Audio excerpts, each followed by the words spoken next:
join us for more world questions from Berlin, straight after the BBC World Service News.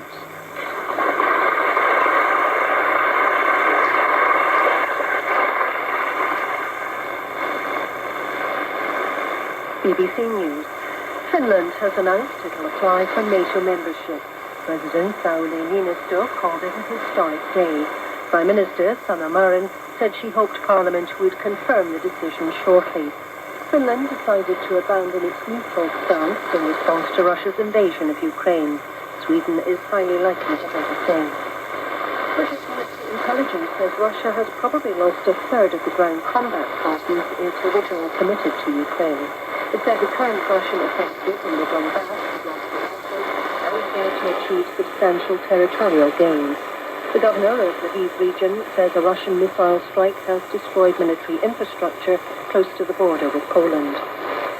The Lebanese are voting in the first parliamentary election since an unprecedented financial collapse fueled the anger and distrust of Lebanon's political elite. The state-owned oil giant Saudi Aramco has almost doubled its profits in the first quarter of this year as oil prices have surged in the wake of Russia's invasion of Ukraine. Palestinians are commemorating what they call the Nakba, or catastrophe, amid continuing anger over the death of the journalist Shireen Abu Akleh during an Israeli raid last week. Tunisians opposed to President Kais Saied have held a big protest in Tunis. Thousands chanted slogans against the president, whom they accuse of effectively imposing one-man rule over the country.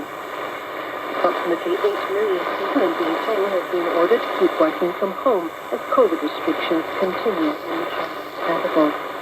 And projected results of today's poll in Switzerland suggest that there are only 3 proposals, among them increased funding for Europe's border agency and the requirement for Netflix and other streaming platforms to invest 4% of their turnover in Swiss filmmaking. BBC News. Thank you. This is the BBC World Service. I'm Johnny Diamond, and you're listening to World Questions from Berlin, debating how Germany should respond to the huge challenges it now faces. Our audience has been firing questions at our panel.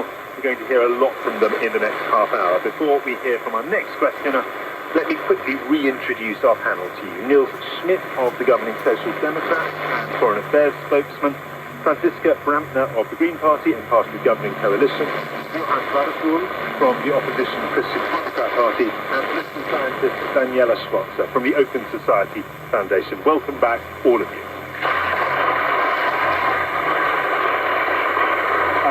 Let's go straight to our next